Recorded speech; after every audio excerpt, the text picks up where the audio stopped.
Welcome to the Be Well Network program. I'm Dr. Ted Bender, clinical psychologist and CEO of the Be Well Network. My goal in this program is to educate the public about mental health awareness. Today, I am ecstatic to interview and have on Katy Sullivan, who, in addition to being an actress and a producer, is a USA record holder and Paralympian. Thank you so much for coming on the show, Katy. Thank you so much for having me. I'm thrilled to have this conversation. So you've had a very intriguing life and a very interesting story, and I'm dying to learn more about you as we go. But I'm curious how you became first involved in mental health advocacy and what inspired you to use your platform as an athlete to promote this cause. I mean, I guess, honestly, just for your listeners, a little bit of background to myself. I am a bilateral above-the-knee amputee. So I am, what that means is I'm missing both of my legs from right above where my knees would be down. And that was from birth. So my mom had a normal pregnancy. There was nothing to indicate that there was something different about me. And then it was when she was in labor that this was revealed, like all was revealed. So for me, my experience in life has always kind of been one of not fitting in quite exactly, always feeling like I didn't have peers necessarily around me. I didn't know anyone who was an amputee unless they were, sitting in a wheelchair at a hospital. So, just no one in my actual universe. So honestly, the first time that I ever even got involved with traditional therapy was once I became an athlete. And that wasn't until I was in my 20s. Interesting. So I spent the majority of my childhood, my young adulthood, my adolescence, kind of what I would call practicing the art of blending in. Mm-hmm. So I would wear cosmetic covers to cover up the prosthesis that I was wearing. I always wore pants, even if I grew up in Alabama and it would be, 103 degrees outside, and I'd wear jeans because I just didn't have the confidence or the confidence to expose sort of what I felt were my secrets, my insecurities, obviously, at the end of the day. And so it was when I was handed a pair of running blades to try, that you cannot put any sort of pair of pants on a running blade to make it look like you have natural anatomical legs. That I really had to learn how to cope with and confront and deal with my insecurities about my body, how I was born, and what I have to deal with on a daily basis.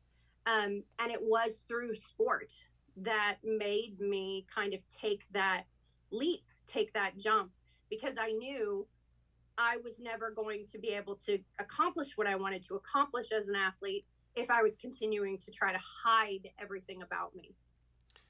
How old were you when you were handed those running blades? I had never run before in my life until I was 25.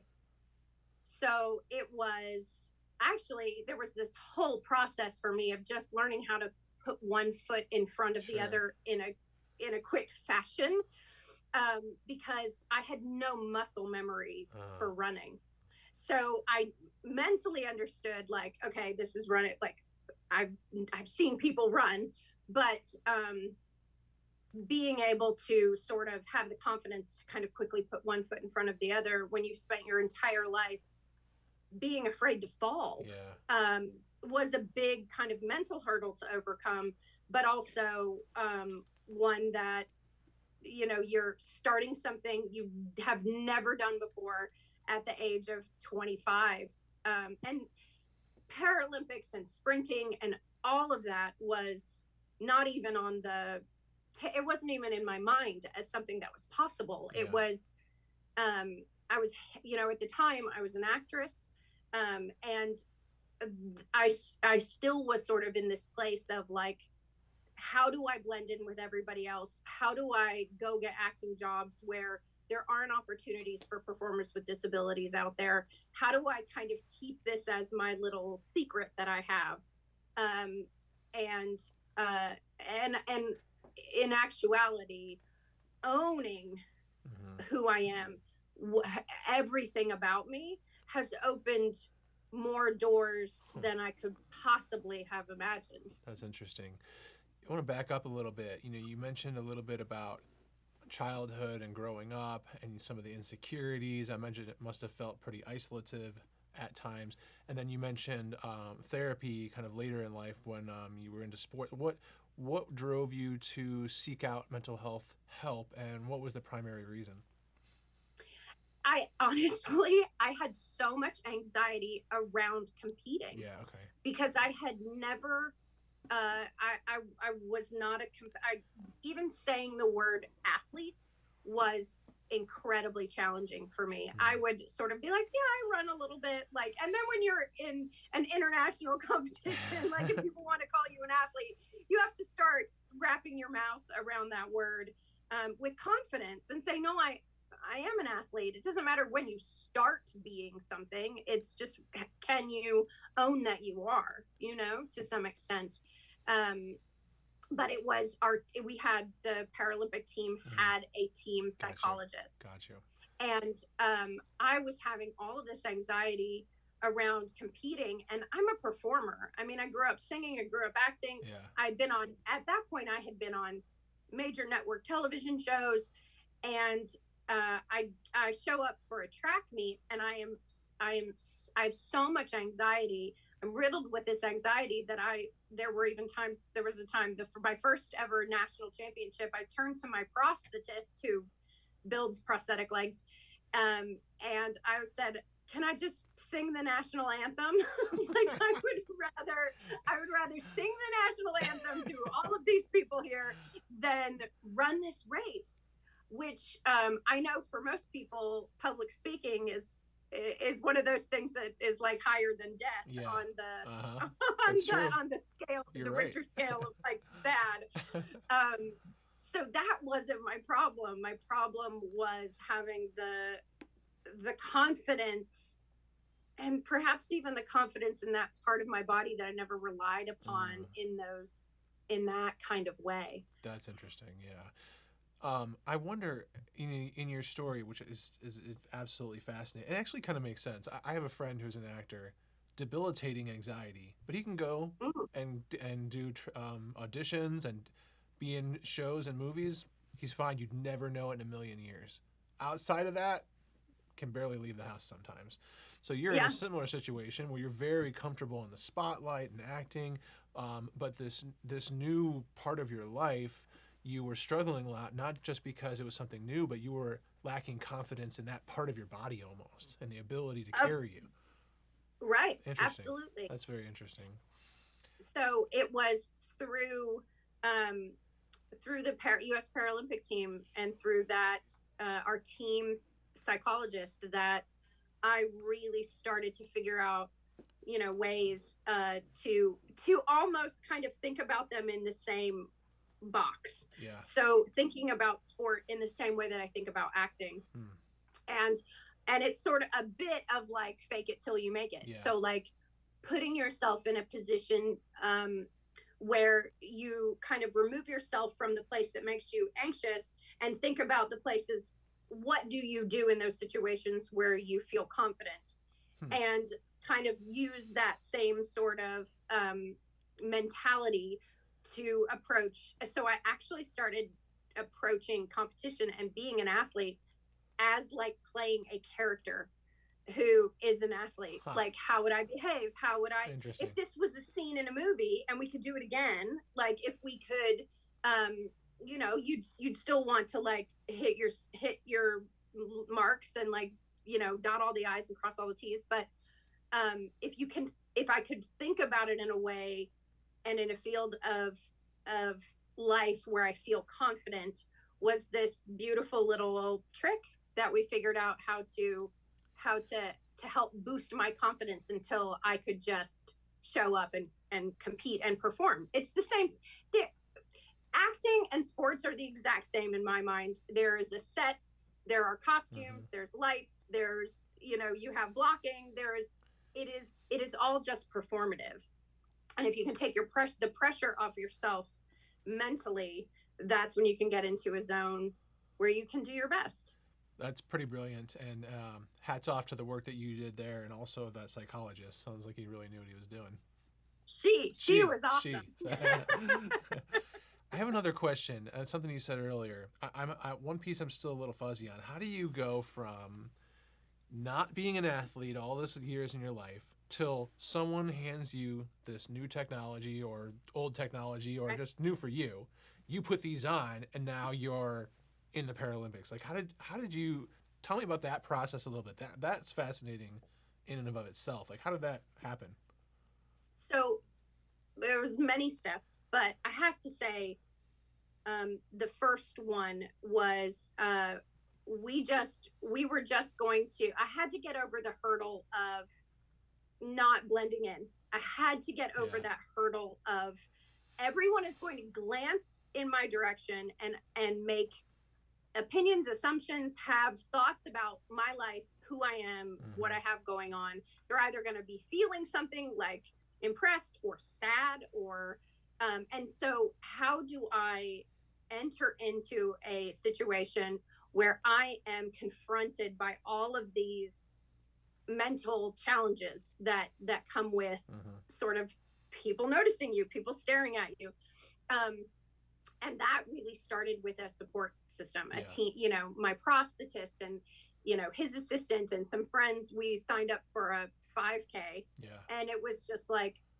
I literally didn't own a pair of shorts at that point. Like, I had to go buy a pair of shorts to like go be out in public this way. And I remember sitting in the car and just being so terrified to open this car door and step out into the world and in this way that I have never had the confidence to do ever. So it was that support system of people being like, let's try it. If you hate it, we'll leave. Like, we don't have to finish. It's just a little plastic metal anyway. It doesn't matter. Like, at the end of the day. And that slowly started to transition to, what if we went to a track meet? And it was actually at my first track meet that I met a Paralympic track coach. And, he came up to me and was very excited and animated and just like, how serious about this are you? And I was like, not at all, sir. Just not at all. So, but I think what he did was sort of plant a seed of possibility.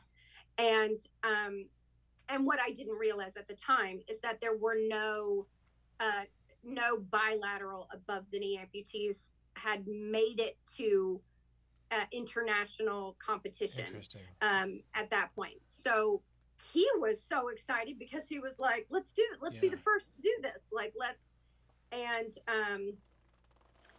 it was sort of that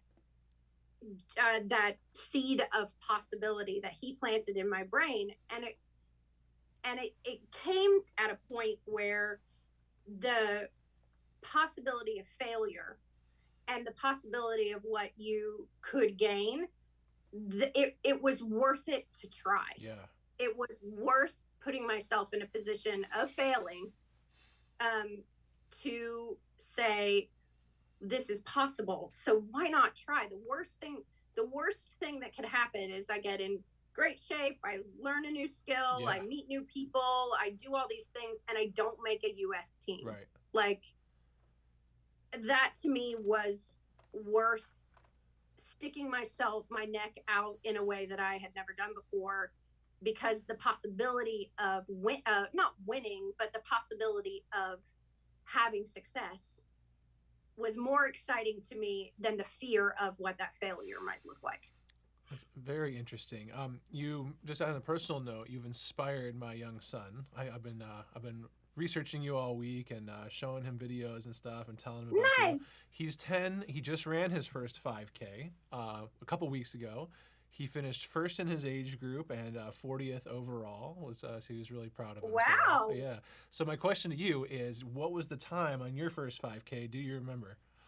Oh gosh. Probably an hour and 15 minutes. Like it was probably they're like, we're not running a marathon here. It was very slow, but like that is not what I got out of that day. Yeah, you know what I got out of that day was exposure.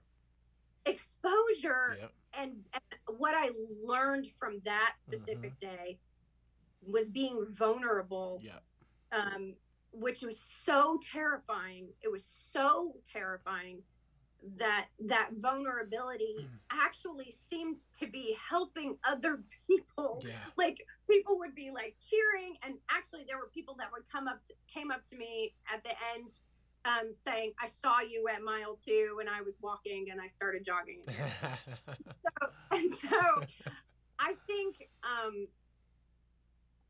that if you can get a sense of who you could possibly be in the world for other people, that can also be part of the fulfillment, the fulfilling part of putting yourself out there and taking a step outside of your comfort zone, because you have no idea how I'm sure I impacted plenty of people that day that didn't say anything to me, and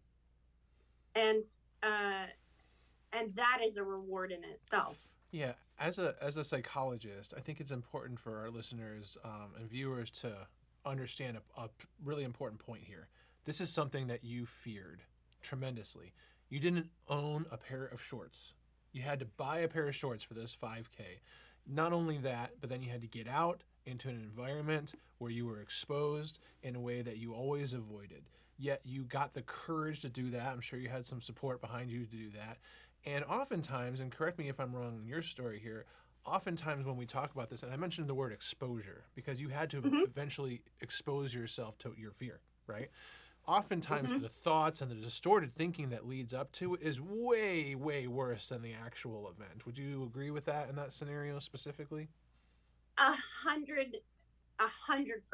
Because I think we build up in our minds, we have these stories that we tell ourselves how things are going to go, or what our experience is going to be, well before we have any knowledge or like tangible life experience of that is what's going to be the outcome. Exactly. And I don't know that I could have, if I had shown up that day by myself, I don't know if I would have gotten out of the car. I really don't know that I would have. And so it does take having, finding that support system, having people who, even if it's, a text chain with your friends, if you're far away from people, or even if it's, posting something on social media or something like that, where you have support, but also some sort of accountability, because there is a bit to it that all these people showed up for me. So I can't just, we could have gone home that day, but I sort of inadvertently had sort of set myself up to be accountable to the people who showed up for me. That was smart. I want to switch gears a little bit, and I've had the privilege of speaking to a lot of professional athletes on this show, and one thing I've always been kind of really curious about is mental health in professional athletes. An example, I got to speak with John Sally, 4-time NBA basketball champion, and he was a big star back in the 80s and the 90s, and he was a Detroit Piston when I lived in Detroit, so it was just a great interview. And he was telling me about, you think from an outside perspective, at least I do, and I know a lot of people do, to reach the levels that you and other professional athletes have gotten to, like, you got to be headstrong, mentally, physically disciplined, training constantly, putting aside so many things in life like parties or celebrations or going out with friends, because you're up at 5 a.m, running Right. 10 miles, before most people have even had breakfast, right? Right. And that's always fascinating to me. And I always, been really, I have a lot of admiration for people that have that level of dedication.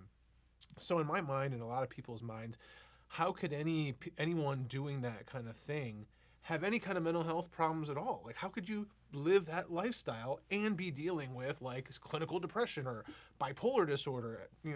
He was saying in the NBA there was guys like that all over the league. I've always had a hard time understanding how those two things came together. You've explained it in a way that you kind of just dealt with it head on. You got the help when you needed to get the help. You had the support group. You faced your fears, and you rose to a level that still is just amazing to me. I think the one caveat I would have to say from my perspective is that I didn't seek out the opportunity for therapy was available to me, you still took that's it though. why. Yeah, you took it. But I took it. I Yeah. did take that step. But I think being an athlete is such an interesting world of the focus is so much on the outcome. Yeah. And I think, I mean, it's either, the clock that's ticking down, or the number of baskets that you've gotten, or the yardage that you've run. And it's so tangible that I think that those kinds of things, those goals that people can set for themselves, you just kind of go, yeah, tick, made it, tick, made it. But then where the other parts of anxiety and depression and things can creep in the other stuff that's going on. And people get burnt out. I mean, it gets hard, especially you're also putting yourself in a position of being, every time you step on the field of play, you are opening yourself up to the possibility of injury every single time. Now, you can't think about that all the time, but that's a piece of it. And like when you're who you are as a person is wrapped up in what you can physically attain with your body, there becomes a lot of pressure to perform and pressure to show up and be the GOAT. Like that's I think that's everybody, everybody's wanting to sort of catch that golden ring in some way. So for me, it's a question of trying to do other things, like things way outside of my field of play.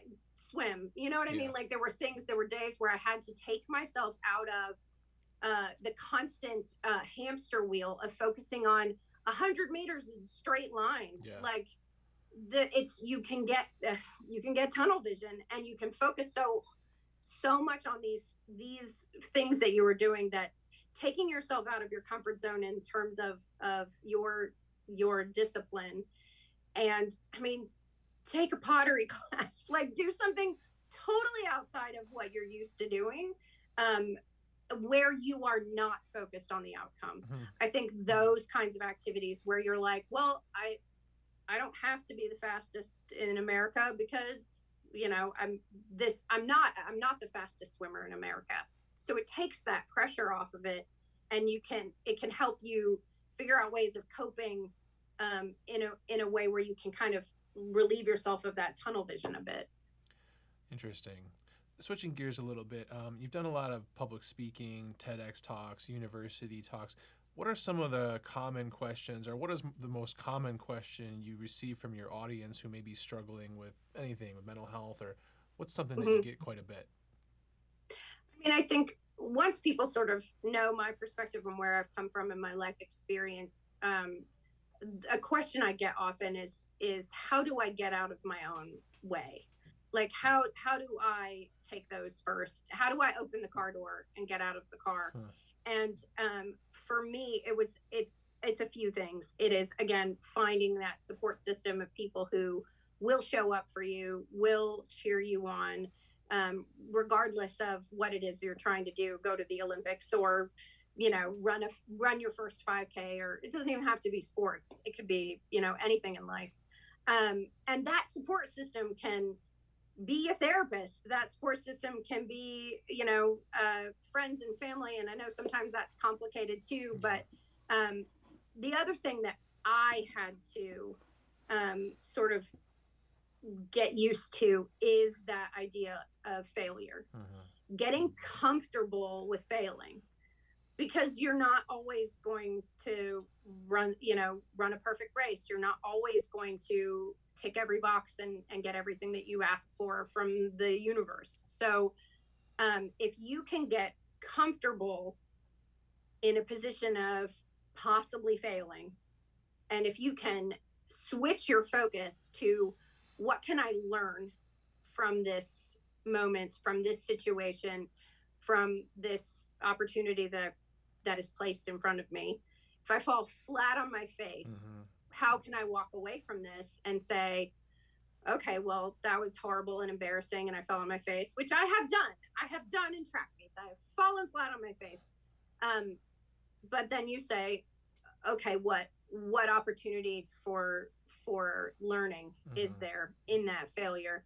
And then failure becomes less of a demon, and it becomes an opportunity to grow. That's an excellent point that I want to reiterate to our listeners. I think many people have a fear of failing, myself included. I fear it all the time. And I have failed. Yeah, I have failed. I've made tons of mistakes, Right. I started off after finishing school as a therapist, and now I'm running companies. And I've been doing that for years now. And I make lots and lots of mistakes. But I can tell you from my personal experiences, the way that I've become better at what I do and have become more successful at what I do is more from learning from what I've done wrong. And yes. I know for myself, I'm only really good at a few things.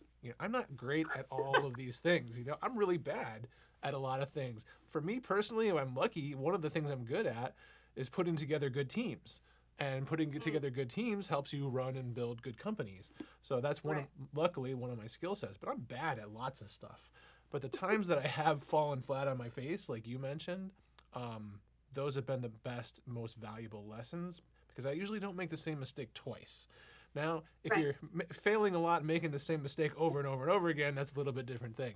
But I can really totally relate to what you said about that. And that's interesting. That's a question you get a lot from your public speaking, huh? Absolutely. I mean, and also, like, I agree with you. I think I'm really good at a few things, and then the other stuff, like I can pretend to be a doctor on television. I cannot, like, I'm definitely not doing open heart surgery on anybody.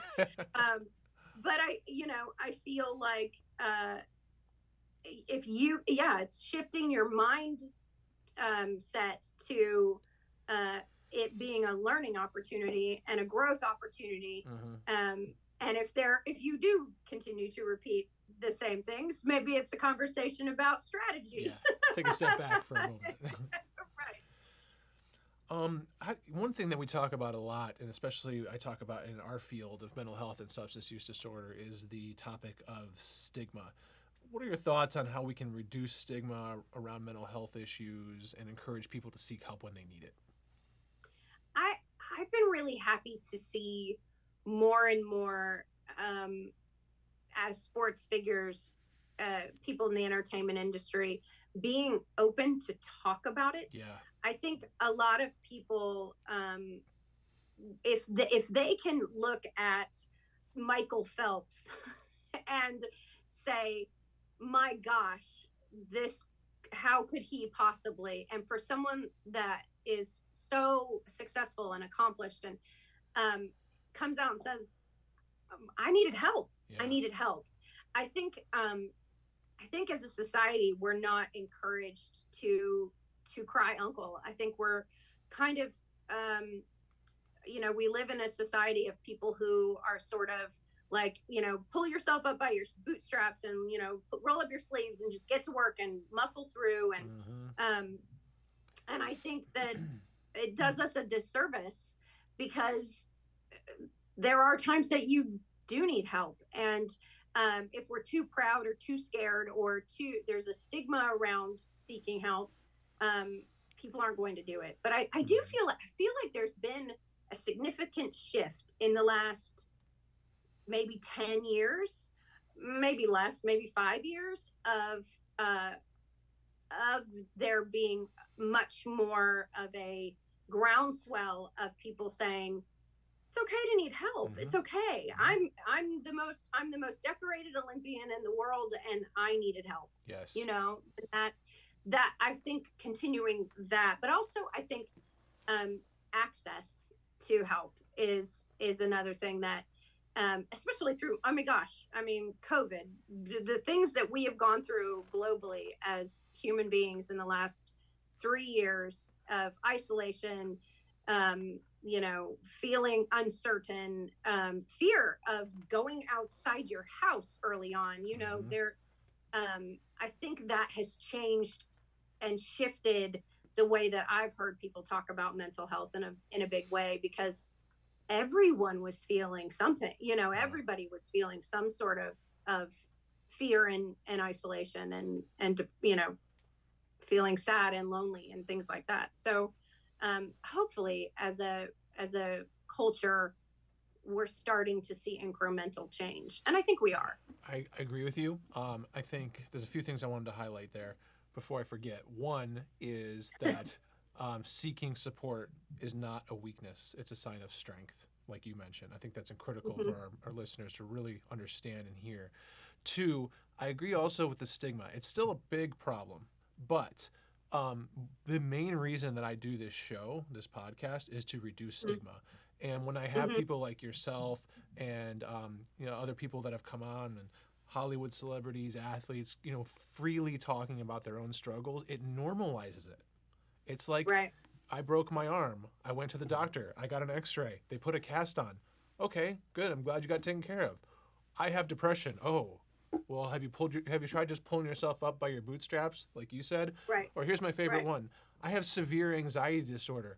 Well, have you tried just not worrying so much? Like, these are the kind of things that are not helpful to say to people, right? Right. Of course, they've tried not to worry so much, and they don't want to be worrying all the time. And then they're worried that they're worrying so much. The fear of fear, which is the root of all anxiety, right? Right. So in your experience, in your incredibly fascinating life and everything you've done, what are some of the more effective strategies for managing anxiety or fear, that and particularly in like high pressure situations like competition? What have been your go-tos? You mentioned a few of them, but I just want to expand on that. My favorite, there's kind of two that I have taken with me, and they're actually I think they're pretty common practice. But I like them because they're sort of invisible. I either right before competing, or I just was doing a show on Broadway, and right before I'd go on stage, if I was feeling anxious or whatever, I would do box breathing.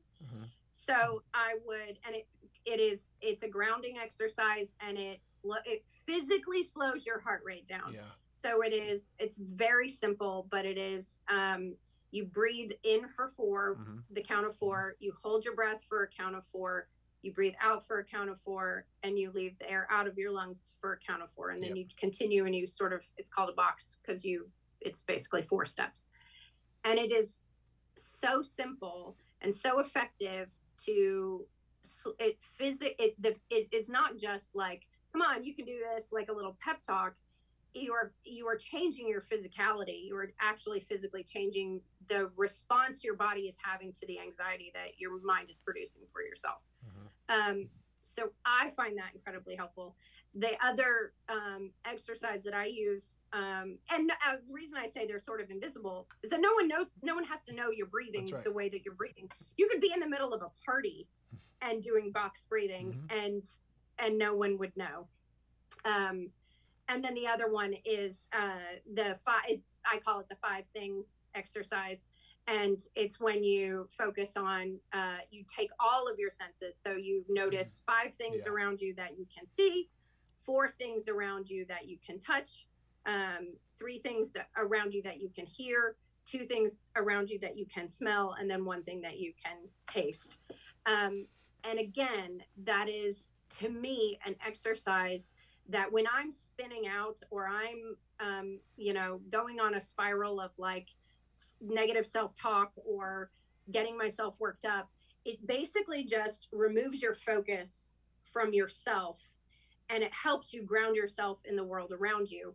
And it helps me sort of have a touchstone of like, nothing has changed.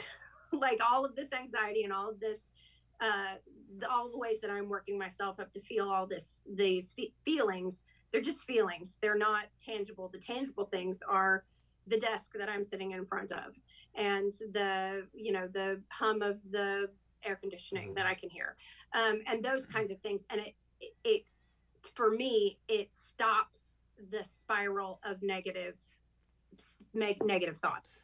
Yeah. And it removes you out of breaks that cycle for me. And again, it's something that can be done and no one has to know that you're doing it. The thing you feel could be your pant leg, like it could be your, it doesn't have to be some huge outward thing that you're doing. It's just sort of this secret little thing those are my sort of invisible tools that I use. As a psychologist, I've taught both of those many times. I use them in my own life. And for our listeners, what Katy's referring to is deep breathing exercises. There's many different forms of it. Box breathing is one very common one. And the second piece, the 5 things that you mentioned, is a grounding technique, which you also right. said. So that's interesting. So before you're going on Broadway, that's what you're doing backstage. I absolutely, because I have to say, the show that I did on Broadway recently, the character I was playing was, I don't sit in a wheelchair in my daily life most of the time. And it's sort of a much further step than like just walking outside of a car without cosmetic covers on. I was in this play without my prosthetics on at all. So my character was used a wheelchair and did not wear prosthetic legs. So it's sort of way more the version of like being on stage, without forgetting to wear your pants when you have to do a presentation. It's that nightmare that people have. And so I had a lot every night right before I went out. I would always have some anxiety because it's that vulnerability. It's being naked. It's laying yourself bare in front of hundreds of people. And you bet I was doing box breathing. And that sometimes even when my anxiety was high, I would do the 5 things, just to ground myself and stop that, whatever it was that I was convinced was going to happen. Just shh. Yeah. You mentioned, back to sports for a minute, you mentioned you had a psychologist on staff and she was very helpful to you.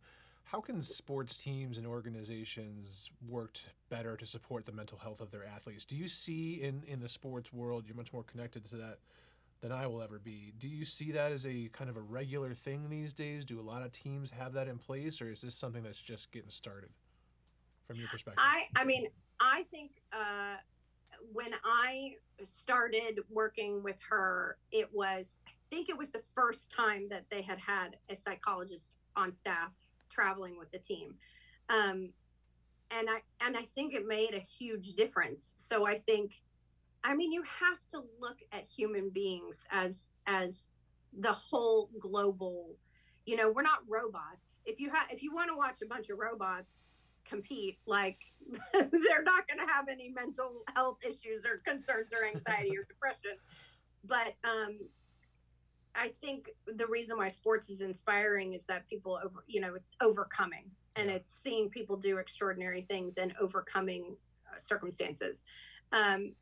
I think that more and more organizations are making it at least available, if not a priority. But I think you have to treat the human as a whole. You can't expect someone to continue to show up and perform in a way if they're having problems at home, or if they've got these other anxieties or stresses, or or even if it is just I call it spinning out, but like even if it is you're just spinning out, like having resources and having people that also notice it. Because sometimes when you're in it, you can't point to it. if you're in, you can't see the forest through the trees. So I think educating more staff, coaches, and team doctors and things like that to think about an athlete and think about the person as a whole, from mind, body, and spirit. What have you done, or what are some of your goals on being an advocate for mental health? I the biggest thing for me is like you've said, stigma. Is like being brave enough to say, I can't do this by myself. I can't. I need help, and knowing when that is, which is really challenging. And that's where relying on your support system and relying on around the people who you trust and love around you to say, I think I think this is beyond venting. Like, I think this is beyond calling my mom and venting. Like, no, I really need somebody to help guide me. And in that same way, like you said, you wouldn't say, gosh, I broke my arm, I'm just gonna like wing it. Yeah.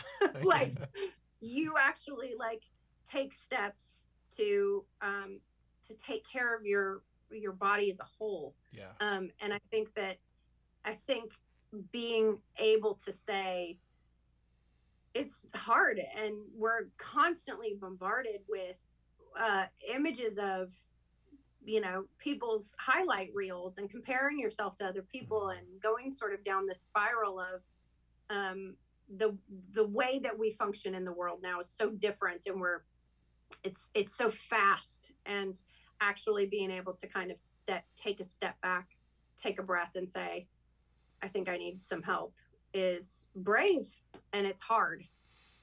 One question I can think of that our listeners might have is, when they're hearing you say that, is how to know when to get help. And my answer to that question, for those of you who may be listening or wondering that about yourself, is ask yourself this one question. Are the symptoms that you're dealing with, whether it's anxiety or depression, bipolar disorder, PTSD, trauma, are they negatively impacting your daily life? If the answer is yes to that one question, that is a clear indicator that it is time to seek support and get help. And the reason that so many people don't is because of, again, what you said. I should just pick myself up by the bootstraps. Have you tried not being so sad?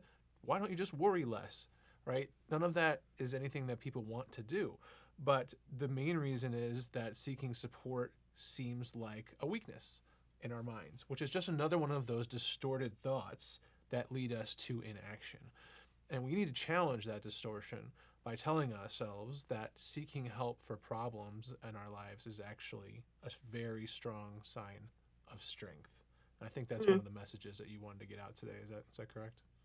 Absolutely. Yeah. Absolutely. Katy, what are your website and social media handles? How does our audience learn more about you? How can they find you if they haven't already? Yeah, my website is Katy with a Y, like Katy Perry, Katy, Sullivan.net. And I'm on social media, Instagram, I'm at real Katy Sullivan, and on Twitter you can just type in Katy Sullivan, you'll find me. Okay. I'm Googleable. So yes, I know that for a fact. I'll find you on social media after this. Is there anything else? Love that. Yeah. Is there anything else you wanted to say, or anything I missed, or anything we didn't get to chat about? I think this has just been such a gift, and I'm glad that we're getting to a place where we can have these open conversations and not just assume that people are living their best lives all the time. Yeah. Because it's not true. It's not.